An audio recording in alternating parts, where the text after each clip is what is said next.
Hello and welcome to the ADHD Entrepreneur Podcast. Today we are at the Waterford Still House and I'm with Brandon Begotka, and we're going to hear his story of how we got from where he was to where we are today at the Still House and all the cool things that he's doing. So Brandon, thanks for joining me on here today. Hey, you're welcome, Jordan. Thanks for having me. Absolutely. So let's dive in and let's start with your story. How did you get to where you are today? My wife Tammy and I moved here in 2010. Okay. And when we got here, we started meeting people and seeing some of the cool things that were going on in the community. But Main Street was absolutely dead. Yeah. And for such a vibrant community, for the Main Street to be so dead, to us was really a shame. Yeah, especially in just a town or a village that has that nice river right downtown and so much potential. A lot of potential. And we started to think about ways that we could contribute to the community, kind of get some life back into the downtown area. We were inspired too by a lot of people here that have done really great things. So one of the things that for us has been inspiring is, even though this is a really small community, there are a lot of people doing really amazing things here. Yeah. And that inspired us to take the next step. We started sort of volunteering with different organizations and different events. Then we created 2 events. Yeah, the carp, what was it, the carp one? One was the bow fishing bash. Yes. That was basically a festival and a carp roundup where people would go out and catch carp or bowfish carp, bring them in, harvest them. They get paid $1 a carp, and then we'd educate the public on the sport of bow fishing. So that was pretty cool. And that was meant to really try to highlight the natural resource, like you mentioned, that we have, which is the Fox River right here. The second one was again involved with the waterway, and that was called the Tishigan Lake Treasure Hunt. So that was a scavenger hunt by boat. That was a lot of fun as well. Yeah. So you really kind of started with just kind of diving in, getting involved into the community, and then I guess what transpired from there to get you to the Waterford Still House? Well, we realized pretty quickly that if we wanted to see the vision that we had for Main Street, we needed to actually roll our sleeves up and just get down here and lead by example. And that's what led us to get this started. So you really didn't have the mindset of someday I'm going to be an entrepreneur. It was more or less you saw a need in the community and you wanted to, fulfill that need. Exactly. Interesting. So what made you decide that you wanted to open a still house? Because you could have opened any business. Could have opened any business and could have opened anything else would have been easier than this. I was going to say, you have to deal with this is very, very challenging. So just this morning I was on the phone with 3 different agents at TTB, which is the federal agency that regulates what we do here. Just on a labeling question, and it's everything that we do from the processes that you're seeing going on here to the storage of the barrels to labeling to formulas required for whatever spirits we're producing. It all has to go through the TTB. Everything's got to be reported to the state as well. The Department of Revenue has to know how much we have on hand here at any given time, and then how much we sell out of our tasting room every month. So inventory for you is vital. All the time, yeah. You have to know specific. That's You're standing in what's called a bonded space here. So this means that these spirits, in these barrels, the taxes have not been paid on these. Okay. So in the event that something happens, like a fire or a theft, they have to be guaranteed their tax revenue on this. Oh wow. So this is a special part of the building that's called a bonded space, and this is what has to get actually approved by the federal government to be a bonded space. Wow. So there's a lot that goes into it. But why did we choose it? I thought this would be something really unique for Waterford to have, and it certainly is. Well, and it's unique to Racine County too as well. It's unique. It's the first one in the county since Prohibition. And it also, craft distilling is still an emerging industry in the state. Yeah. The first one in this state was in 2008, and that was Great Lakes Distillery in Milwaukee. And so it's a relatively young industry yet. I did not realize that. And it's younger than even I thought getting into it. And what we thought is this would be something really unique to bring out here. I have a degree in chemistry, so I've always been interested in it. I've been a bourbon fan for many years. Okay. And so being able to combine science with people is kind of what I do. Yeah. I'm also an optometrist on the side. Not on the side. That's actually my main thing. This is really on the side. Yeah. But that's just sort of what we do. I've worked in labs over the years through undergraduate and graduate school, and so this is kind of now like a little lab. This is very comfortable to me to run this kind of an operation. And your main products right now are vodka and bourbon, correct? Yeah. really, I think our two flagships are, number one, our vodka, and that we distill right here. In fact, right now, this is called a column still, and this is running, and it is producing vodka, and that's coming off the still right now at a minimum of 190 proof. So that's 95% ethanol. Wow. So that's that one. And then what's in some of these barrels behind us is our bourbon. This is really, really small batch bourbon. We use 15-gallon barrels, which means that basically the bourbon interacts with the barrels much more than it does in a big barrel in a shorter period of time. And so it extracts a lot of color and flavor from the barrels. And our batches are only 10 barrels at a time, so that's only 150 gallons at a time. Wow, so it's very limited release. Yeah, it's a small amount of it, and we're constantly here, communicating about, hey, how much bourbon do we have left, and are these barrels ready yet? And the hard thing with bourbon, of course, is because it's an aged product, we don't know when the barrel's going to be ready. How do you have an idea? How do you know when it's ready? Is it just kind of opening it up and tasting it? That's exactly it. Wow. Yeah, we taste it. So now that we're on our fourth batch, we've tasted through a lot of these barrels. We know kind of what we're looking for as far as a flavor profile. Yeah. And so, we just simply open them up. We taste them at barrel strength, which is about 118 proof. And then we will add some water to it and sort of let that amalgamate. And then we go ahead and taste at lower proofs and decide if this barrel is ready or if we're going to wait some time. So it becomes, as funny as it sounds, it does become a chore to have to sample the bourbon. That's interesting. And then you also have like a bourbon club as well, or? We do. We have something called the Bourbon Society. And the Bourbon Society, people can sign up for that, and what you get is a monthly update from me talking about what's going on, what barrels we have, what's coming up in terms of releases. Yeah. And then we also have quarterly tastings where we actually have our Bourbon Society members help us taste through the barrels. That's really and cool. give us feedback. So everybody sits down in the tasting room, they have tasting notes in front of them, and they can write down what they're tasting, what the barrel number is, and then we take that, and then when we're deciding what barrel we're going to use, we take all that feedback into account. That's really cool. So they get to actually help with the bourbon that's going to be served and sold within the still. That's really cool. That's like community coming in to help. That's awesome. Yeah, and we wanted that to be more of an immersive experience where you get more than just coming into the tasting room and enjoying our spirits, but now you're actually getting to interact with our distillers and actually help with the process of picking barrels. Yeah, and that's something unique. You can't really just do that at any business. No. Now, kind of stepping back a little bit, you had an interesting process of getting to where we are today because this little thing called COVID happened. And for you guys were in kind of the beginning stages of trying to launch your business, and there was a huge need at that moment for hand sanitizer. So I guess how did you guys end up making that decision to jump into that? What hoops did you have to go through, and how did that all work? That was a very interesting time. We got our federal permit in March, I think it was March 7th of 2020. So literally right when COVID Right before everything shut down. Yeah. So we went from being elated because I'd worked for almost a year on getting everything we needed in place to do that. When you make that application, you have to have proof of lease or ownership of the building. You have to have your stills and equipment already purchased with serial numbers that you can supply to them. And you have to have a lot of ducks in a row. You also have to learn what's in the Code of Federal Regulations. Yeah. There isn't an instruction manual on that. You have to just dig into that yourself and figure it out and know what you're doing, because once you get your permit, they're assuming you know what you need to do to be in compliance. Yeah. So it takes a long time. Some people will hire consultants to do that portion. I decided I wanted to read the regulations, understand it myself, so that I'm the point person when there's a question versus having to ask a consultant or somebody else. Yeah. And so it took some time to do that. So we were elated when we finally got the notification that we had gotten our federal permit. And then we were about to actually post it on Facebook.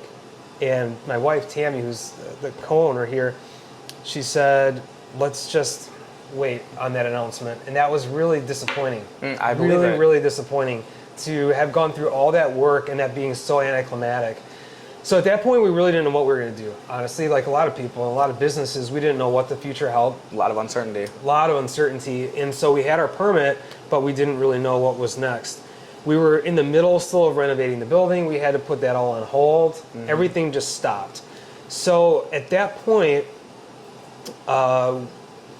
the village, some of the village officials came to us and basically said, hey, there's a need for hand sanitizer. Can you do that? And my initial answer was, well, no, because I don't have the equipment to do that. And then after about a week of talking it over with Tammy and deciding, we said, you know what, this is why we're here. We're here to serve. We got to figure this out.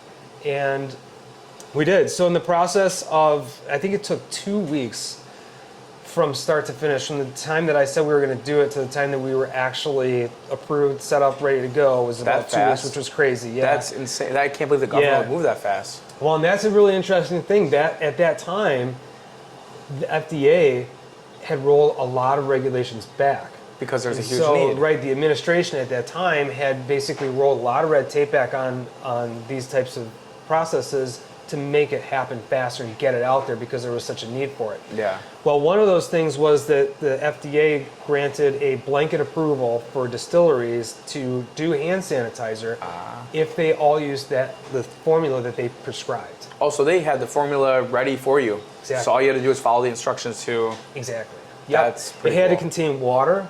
It had to contain a minimum of 60% alcohol. Ours was 80%. And then it had to contain vegetable glycerin, hydrogen peroxide, and that was it. So everybody just had to follow that. Oh, one more thing on denaturant. That just means that if someone tastes it, it tastes awful, so they don't drink it and consume the hand sanitizer for the alcohol. So all of that went through. We got that going. I mean, we were in here. This building was not anywhere near what it looks like now. It was certainly up to industry standards as far as manufacturing, but it wasn't, wasn't as pretty as it looks now. We were mixing this stuff 10 gallons at a time, my brother and I. We just figured it out, made it happen. Then the problem was, what are we putting this in?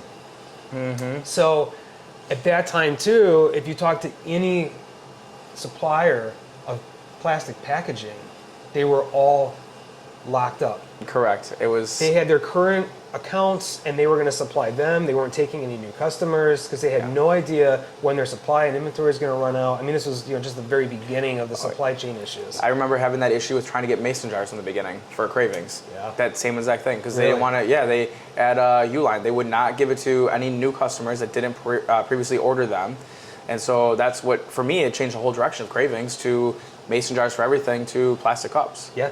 Just because of COVID. And you just got to pivot. That's exactly. Yeah. But yeah, so how did you solve that problem? Well, that's a great question. So it ended up, we talked to many different plastic packaging suppliers, really weren't turning anything up. Finally, Tammy just called and begged Uline, like in tears, basically saying, like, we have this product, our community needs this. Yeah. We don't have anything to put it in. So they gave us these milk jugs. Interesting. And that was what our first sanitizer went out in, was gallon milk jugs. And then I think maybe a month from then we graduated to nicer F-style jugs and really improved our packaging as we were able to. But that was it. That's how it started out. Did you have to do anything special with the labeling and? Yeah, that's a good question. This whole label, right, it had to meet FDA regulations. So that was me staying up until 12:30 at night, every night of the week, trying to get this all taken care of. And the FDA website is extremely cryptic and very, very difficult to navigate. And so, fortunately, I had some guidance from some other industry members that were able to help me kind of walk my way through it. But eventually we got it and we made it happen. It was really well worth it. The first day that we opened to sell it, we were just selling it out the front door here. And we had people in tears because they just couldn't find it. We had a UPS driver that was using a bleach solution on his hands because he had nothing else. We had a seamstress that was actually in tears because she was so happy to have it, and just made a lot of amazing connections with the community. And the blessing out of the whole thing, of course, was that people saw why we were here. Yeah. And we were really here to serve, and being able to do that in that capacity was really amazing. That is. So one of the things I really like about your products, kind of pivoting a little bit, with your bourbon and your vodka, your bottles, they look so cool. Thank you. How did you guys come up with that design? Like, what was like the concept behind it, or how did you get it? Like that, they look so cool. Well, when we first started this journey, one of the things that I've always felt is really important for any business is to have a solid, attractive brand identity. Yeah. And that really centers on your logo. You have to start there. That's where it all starts. That should summarize what the business is about with one glance, give you a look and a feel for the brand. Yeah. And so we spent a lot of time designing the logo. We had an extremely talented and patient graphic designer that was on the same page with us from the beginning, and lots and lots and lots of revisions later, as I'm sure you went through with Kravings. We got what we wanted. We got the perfect logo. And from there, then it's taking that then and expanding on that for the bottle design.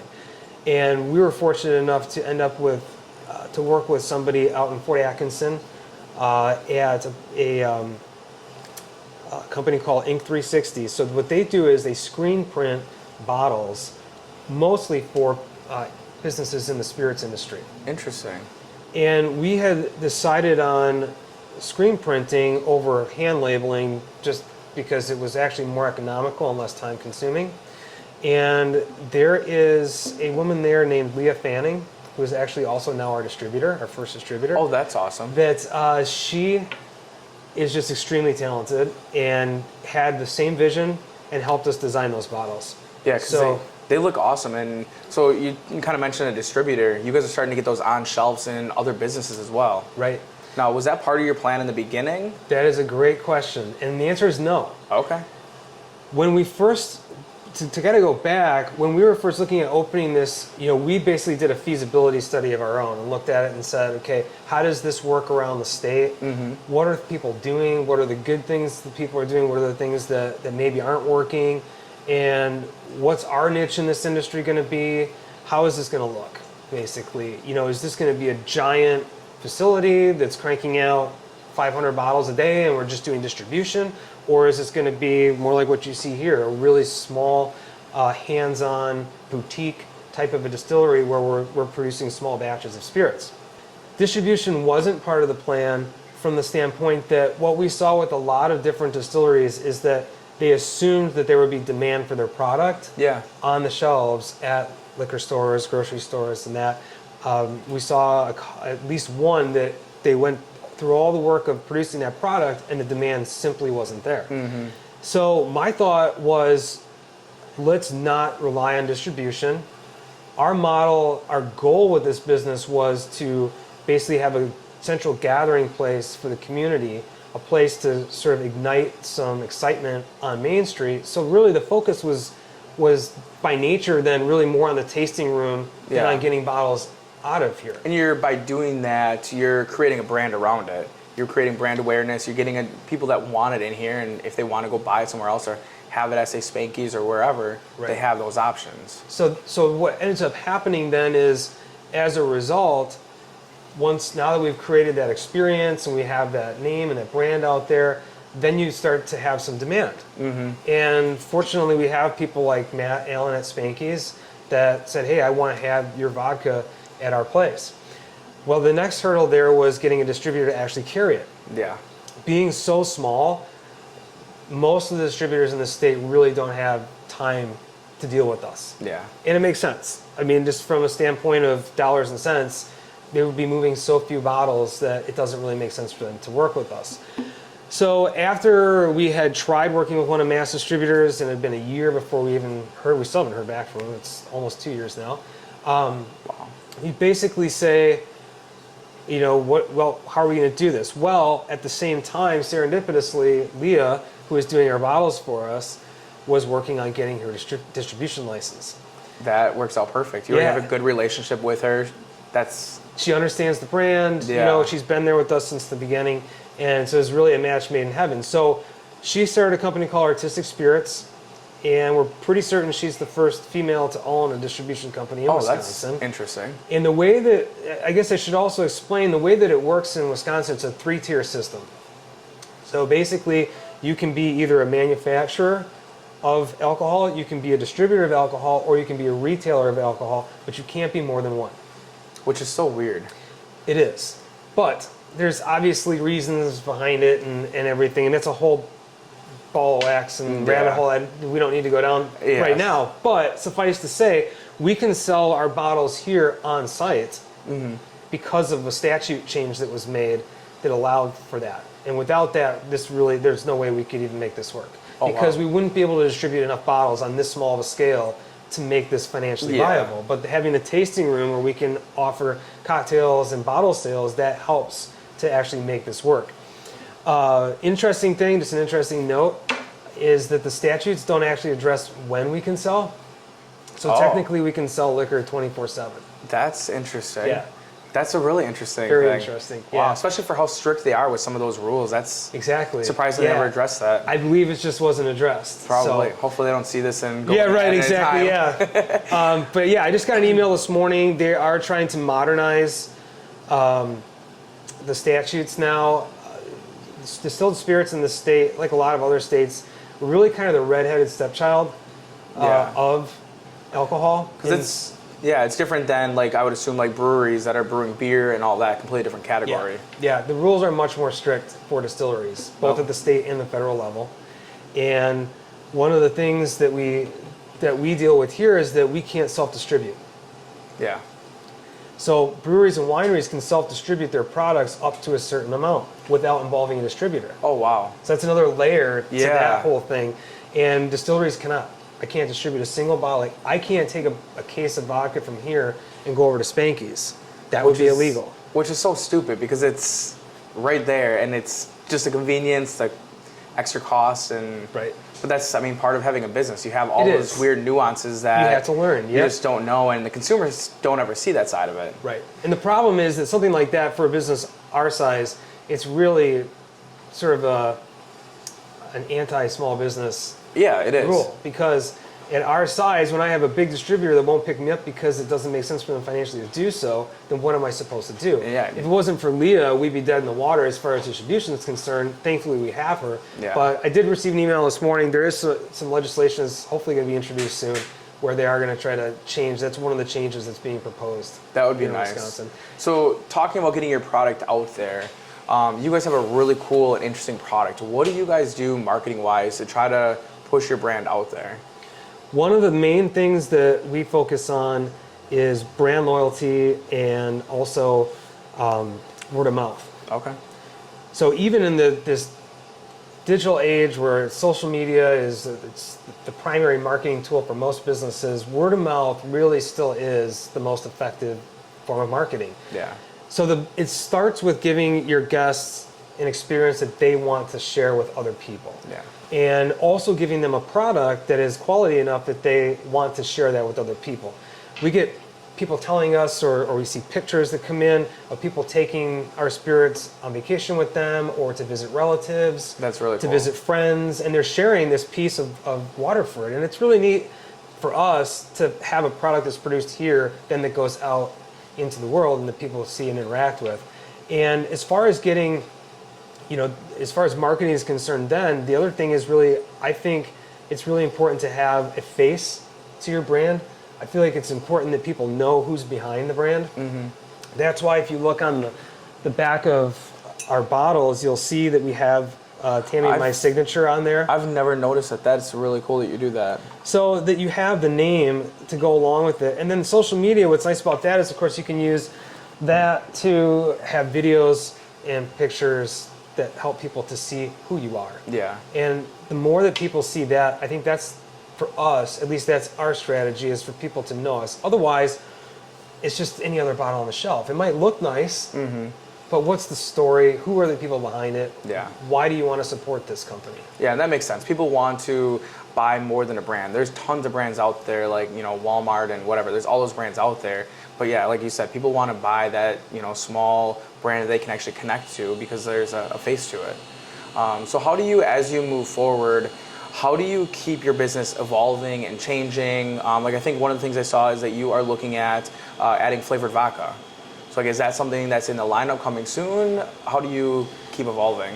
I feel like that's one of the things we've actually done a really good job of, is constantly upping the bar for ourselves, or raising the bar for ourselves, constantly rethinking how we're doing things and seeing, is there a different way to do this? Is there a better way to do this?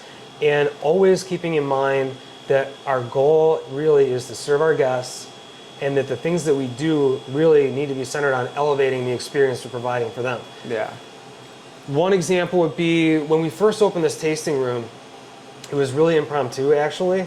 We were only serving outside because renovations were still going on in here, and it started raining, and we just brought people in. Yeah. And everybody we're saying, this is really nice in here. And we're thinking, this looks awful. You know, it's not done. It's not the way I want it.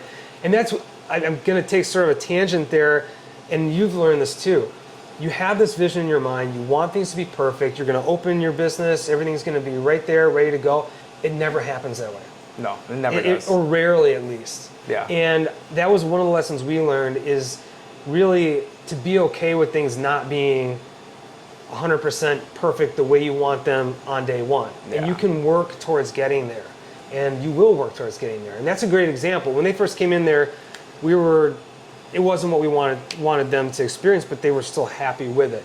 And then in the months that came, one of the neat things about everything not being ready on day one was that people would come back the next week and say, oh, you added this. Come back the next week, oh, you added this. So able to see it along the way. And it was constantly, there was stuff being added in the tasting room, and then it just sort of blossomed into this finished product, which was neat. So people got to see the process. That's which pretty is cool. Another thing. It's the reason why we have the picture window here for people to look into the production room, so people can see and feel like they're part of the process. It adds that experience. Exactly. Yeah. So how we try to constantly have something new, whether it's new events that we're doing here, whether it's new products like you mentioned, the lemon vodka. That's still in the R&D stage, but we're working on rolling that out soon. We have another product that's called Double Barrel Bourbon that we're working on right now. Of course, all that takes time because there has to be formula approvals, label approvals. Yeah. It's not as easy as just saying, hey, I want to make this today. Yeah. It's a big wheel that has to be set in motion. It takes time to turn, but we get there. Another thing that we're kind of wanting to move into next, it was always an idea from the very beginning, you can kind of see that in the logo, was just the connection between our brand and the outdoors. Our family really loves getting outside. Yeah. We do hiking, boating, fishing, hunting, and there's a lot of outdoor recreation opportunities here in Waterford.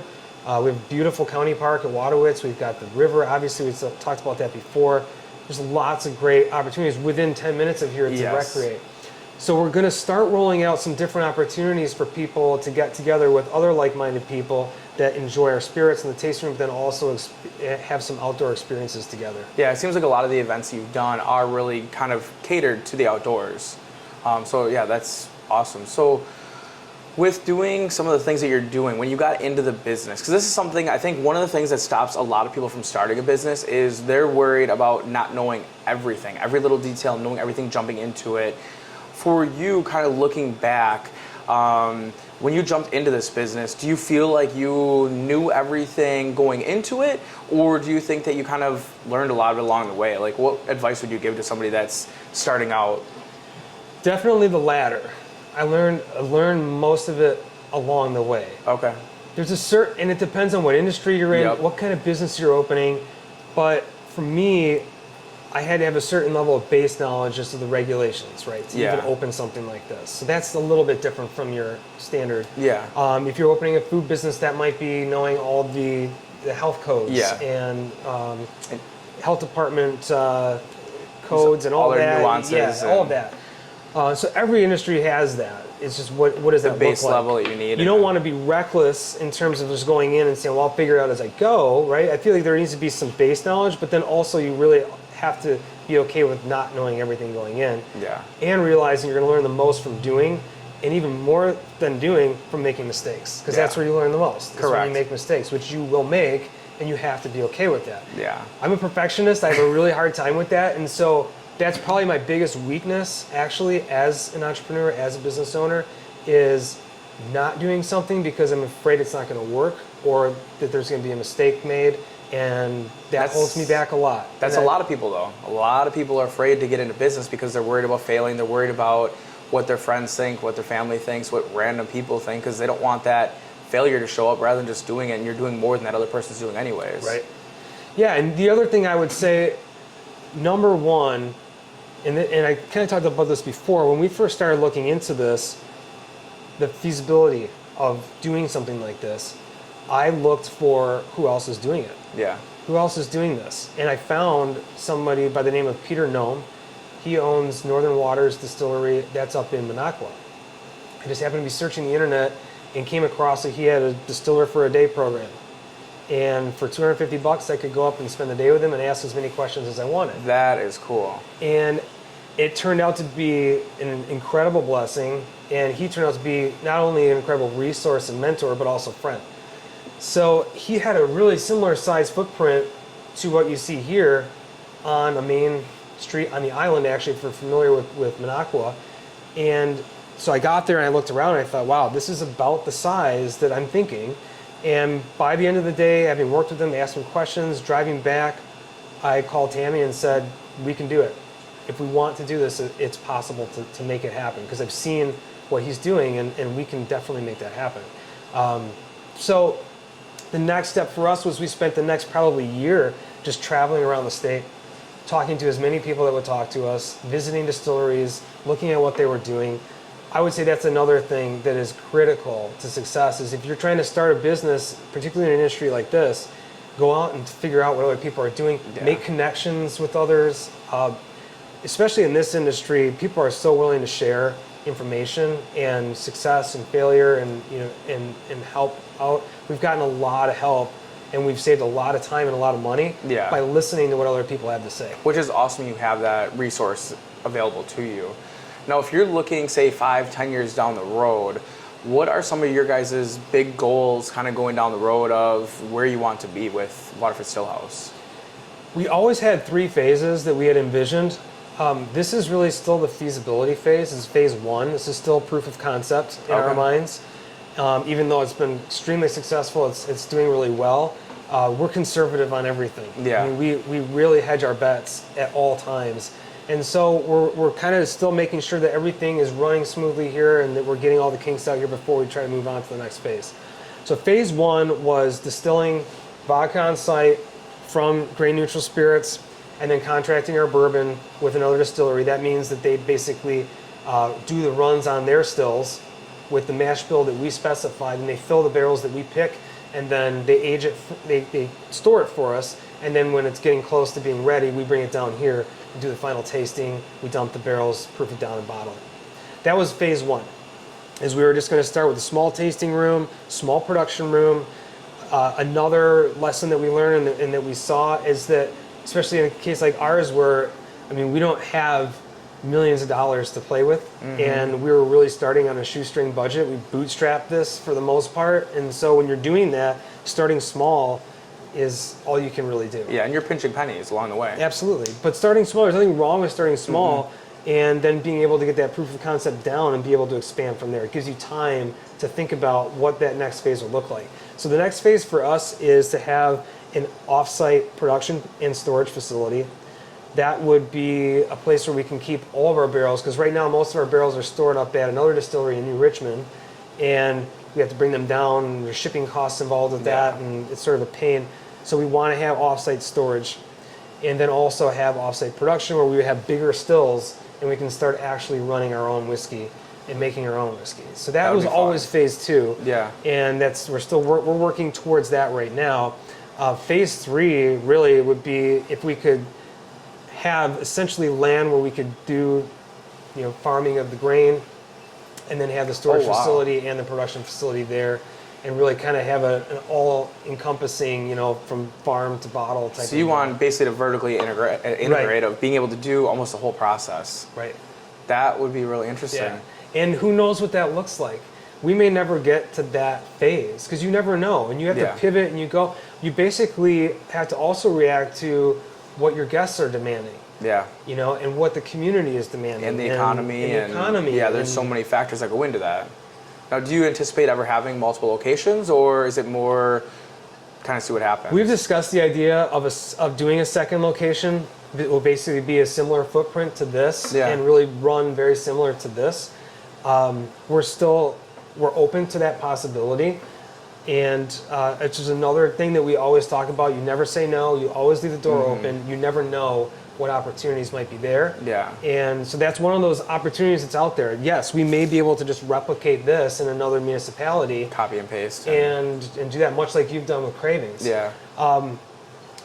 We have to temper that with the desire for, and also what's the financial feasibility of doing the offsite production in the storage facility, because doing both of those things from a cash flow standpoint might not actually be feasible. Yes. Plus, you're stretching your time and your availability out a lot more. Yeah.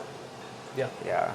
What advice would you give to somebody that's either looking to start a business or early on in starting a business? I think the thing you have to start with is really being clear on why you're doing it. Okay. Really being clear on why you're doing it.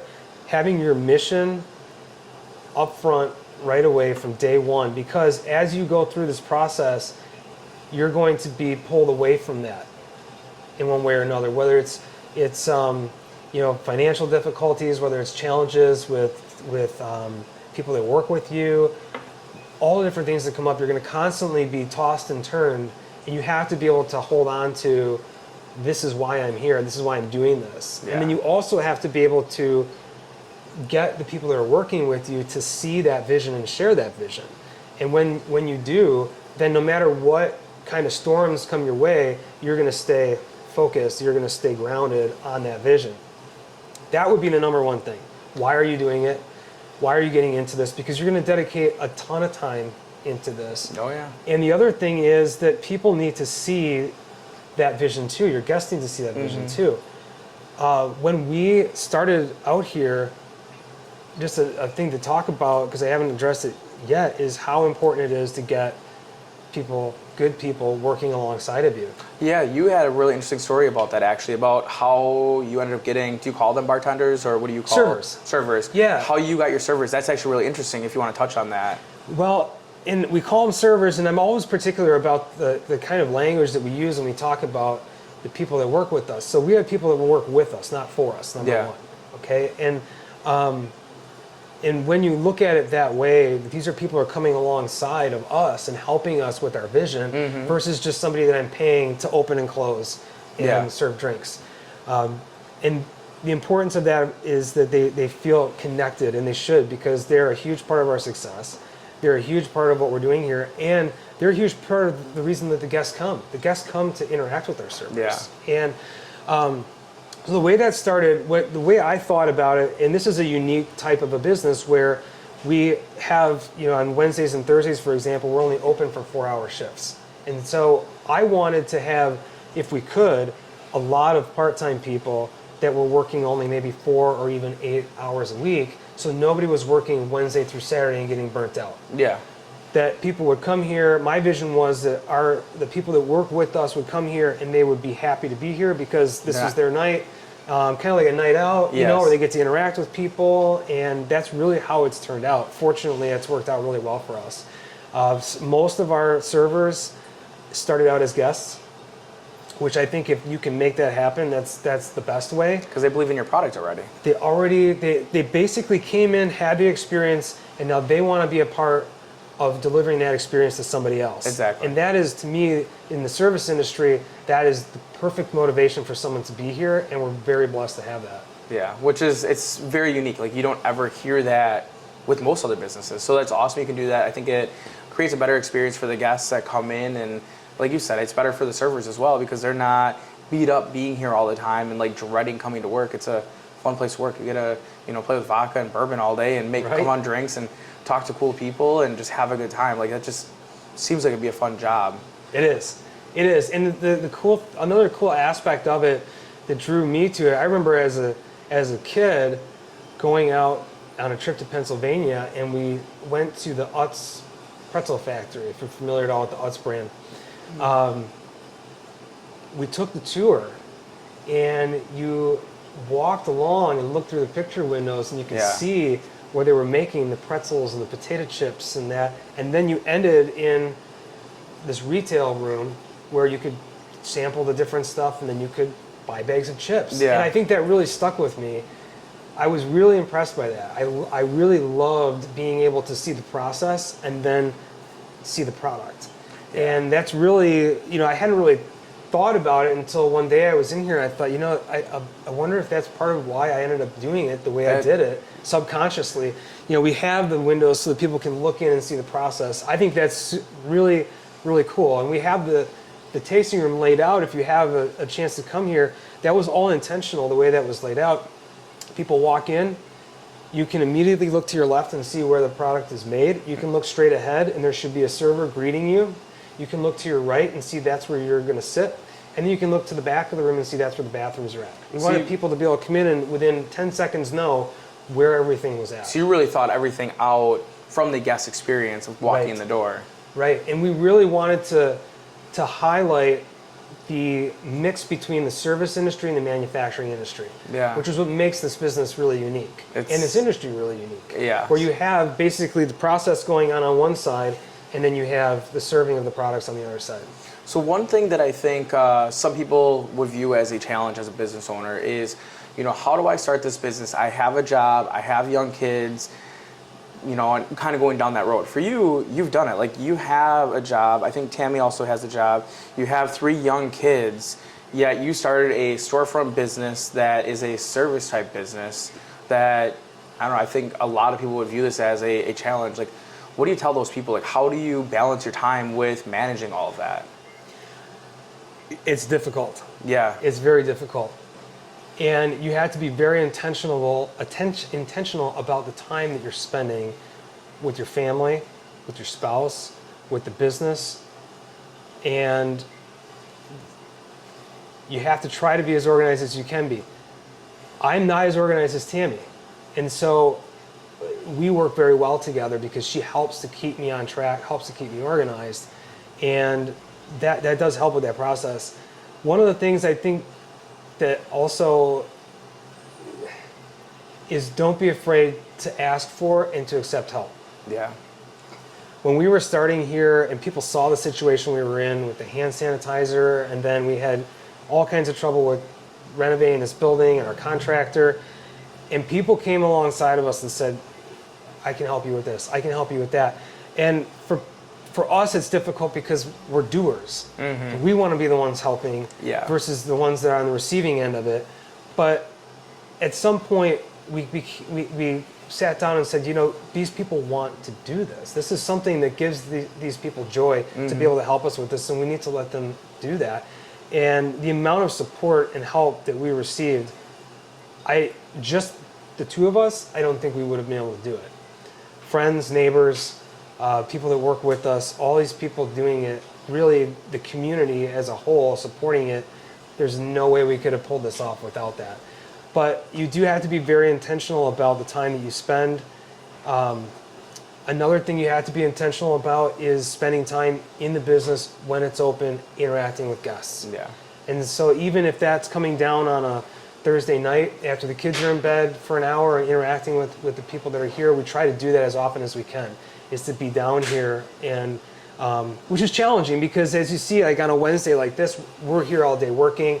Most nights of the week, we're working on stuff together, doing business, anything from taxes to reporting to you name it, marketing. And so you guys do a lot of the stuff hands-on too. We do. We still do a lot of it ourselves, and that's just, we're at that stage where we still have to. Yeah. I primarily do the social media, and so that takes up, as you know, a lot of time. Oh yeah. But you do have to do it. So just being intentional then about, when I have a half hour at home before I have to run off to the next thing and the kids are home, you got to focus on right there. No more thinking about the business anymore. You shut that part of your brain off. You turn the part of your brain on where you're dad and you got to be there and do so you're not things sitting there scrolling social media and all that stuff. You're trying to have quality time with him while you have it. And it gets hard because you have a limited amount of energy. Correct. And you work all day and then you're working on the business on the side. But really just taking care of yourself, I'm terrible about getting enough sleep. When I do get enough sleep, I function really well. Yeah. And so that's another aspect of it. If you're getting into this, it's really critical to take care of yourself, exercise, get good sleep. You hear that from a lot of entrepreneurs. Yeah, a lot of it has to do with energy, kind of like we were mentioning. Yeah. And if you don't have the energy, you're just not going to get anything done. Right. Yeah, and I imagine with younger kids too, that adds to that challenge because they have a ton of energy. They're involved in things like football and other activities, and for them, like with what you guys do a lot of outdoor stuff. So it's not like you can just give an iPad and here you go. Like Right. you guys are very active parents that do fun stuff with them. Right. So yeah, it's definitely a high demand. But I think it's inspiring to a lot of people though to be able to see like everybody has challenges. And you know, if you guys are able to have, you know, 3 young kids, have other jobs and start a business like this, like they can go and start a business as well. And so it's just kind of getting over that mindset of, you know, I can't do it, to just figuring it out and doing it. Yeah, and at the outset, you look at it and you hear other people say, well, it took me 5 years to open and that, and it seems like really insurmountable. You're thinking, man, I can't wait that long. Well, from the time that I went up and visited Peter in Minocqua till now is almost, or basically almost, is it 4 years to the day? So it takes time. Yeah. But at the same time, as you know, if you just keep your nose to the grindstone, you just keep working towards that goal, it all adds up. And actually, that time really does go by quickly. Oh yeah, it does. It's just having patience. That's something I struggle with. Because I can remember with Kravings, like we had issues a little bit different than yours, but issues in the building process as well, where it was delayed for, I don't know, probably about a year or so. And I just remember thinking through that process of like, you know, this sucks, it's not open. But then, you know, once you are open, you're going to forget all about that. Because you're going to be looking forward to what the next step is. So it's definitely, it's interesting. It's just having that patience and just persevering through it and getting there and knowing that it's going to be worth it in the end. Yeah, I couldn't agree more. Is there anything else, I guess, you want to add or mention? Well, I guess I just wanted to say thank you for Yeah. having me on here. Definitely. And obviously, you're one of the people that has inspired us too. You've done an amazing job with your business. Thank you. Your marketing is incredible. You guys have a great product. And so we just appreciate having you as neighbors. No, And I can remember, and I'm sure you do, remember sitting out behind here next to the river Yes. years ago talking about our vision for our businesses. And Yeah. it really is pretty cool to see it all actually here. I'll put that in the picture flesh. up in the video because it's a cool Yeah. picture. It was before, we had that vision, but before either of our businesses were anything. Yeah. You know, it was a vision at that time. Yeah, and I guess maybe last thought too, kind of to the point of being patient. There were a lot of times where we had to do things differently.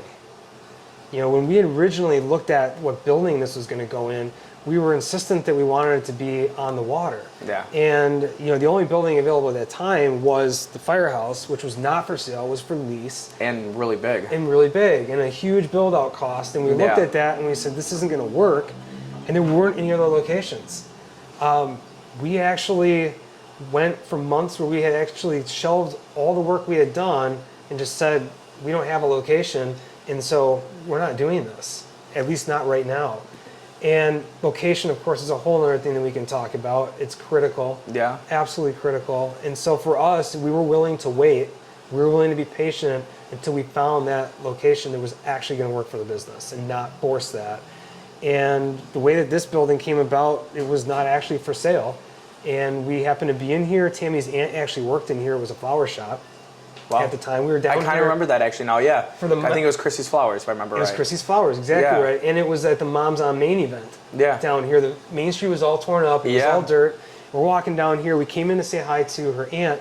And then the lady that owned it, Chrissy, was telling us that she was probably going to be hanging it up soon. And we inquired about what the lease price was. And then our minds went to, I wonder if the owner of the building would be willing to sell it. We said, who owns the building? And she said, Don Houston, which was Village president. village president. Yeah. So we went to him and just said, hey, he was kind of aware of what we were trying to do, opening a distillery, aware of the vision. And long story short, within less than a week, we had an accepted offer. Holy and, cow. we went from no building, and then a week later, Wow. we have our building. It was amazing. So the patience paid off. Yes. And we waited, and we ended up with a location that we're really happy with. So it's just patience. It's also being willing to put yourself out there and ask questions.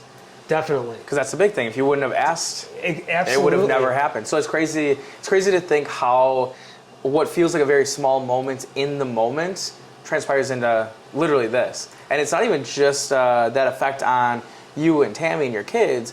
It's everybody that works with you too. Because they wouldn't be here. It's all your guests. They wouldn't be in here enjoying your vodka and your Right. bourbon because of that one question you asked. Yeah. Which is crazy to think how that works. And I'm sure that you have examples of that. Yeah.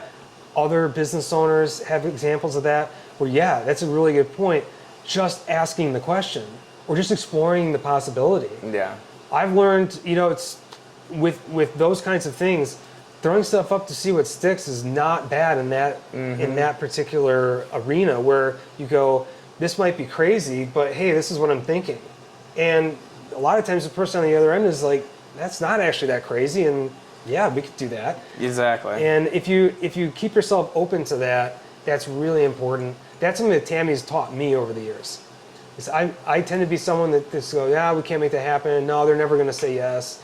And she's the one that always pushes and says, you have no idea if that could be a possibility. Just explore it. And I've gotten much more comfortable over the years about just throwing crazy ideas out there, and sometimes they stick, sometimes they don't. Yeah, which is crazy. I mean, that's, for me, the same thing. I throw random ideas out there all the time, and a lot of people think I'm crazy with some of the ideas, but like, you just never know. I love that about you. Yeah. I absolutely love that. Sometimes it's a little reckless, but that's the ADHD. It gets me all over the place. And but you open up so many more possibilities, don't you? Oh, 100%. Even within your own mind. Yes. Just thinking outside of what's currently in front of you. Correct. Yeah, and that's one of the things that I do enjoy about it, is it just gives me a lot of different experiences than I otherwise would have had, which hopefully makes me a little more well-rounded, but also just more knowledgeable with different things. And that's part of why I wanted to do this, is kind of just learn about other people's businesses and learn their story, because I just find it really fascinating of like how they got to where they are, what some of their struggles are, how it works. And I think we can all learn from each other, from each other's experiences. You know, it's a lot cheaper to learn from another person than to have to go through there and make tons of costly mistakes along the way. Exactly. So that gets me on to one point. I would be remiss if I didn't bring this up, because I think it's one of the biggest strengths that we have here in Waterford, and that is businesses working together to create something bigger than themselves. Yeah. And the person that really taught us that, and there's many examples. I don't mean that this is the only person in Waterford that does this, but Kathy Cole at KK Photography. Yeah. When we first were moving in here, we're just starting out. She was so supportive, still is, of course, but she would really push that, businesses working together. Yeah. And she put a Facebook, messenger group together for the local businesses where they can communicate. And there's a lot of businesses that are part of that. A lot of them. And that was really, her baby. And that example really rubbed off on us. And we've always looked at other businesses really as potential collaborators. Mm-hmm. You're a great example of that. We've done collaborations together. Today you're here helping us out and getting our story out there. We appreciate that. But really, if you're just stuck on your dollars and cents in your little corner of the community and world, then you're really missing out on a lot of opportunities. And again, going back to that vision, our vision is to elevate the experience for our guests. Yeah. Part of that is working well with other businesses in order to do that for them. Another example is Mobcraft. They're going to be hopefully coming in by the end of the year. We've already done a lot of collaboration with them. We had people that come in and say, well, aren't you upset that Mobcraft's going in back there because that's competition? We don't look at it that way. No, and I think that's a mistake a lot of business owners make, is they view another similar type of business coming in as a direct competitor that's going to try to take them out, rather than looking at it as, this gives our consumers an option, and maybe it'll bring more people in, because now, they can maybe come here and get some vodka, they can get some craft beer, and it's more likely to just bring more people. Not only that, but like you're saying, you can collaborate together and get your dollars in the marketing much further out there, and you can bring in more customers that way.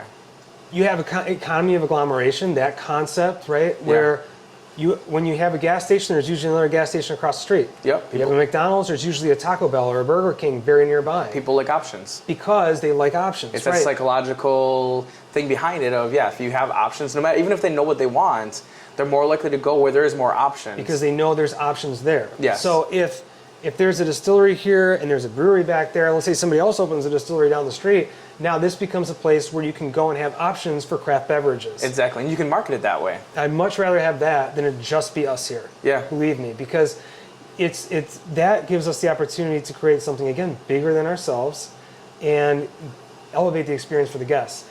The experience you're going to get at Mobcraft is not the same experience you're going to get in my tasting room. It's not the same experience you're going to get at Artstown Tap next door. Yep. These are all different environments with different people and personalities and products and services.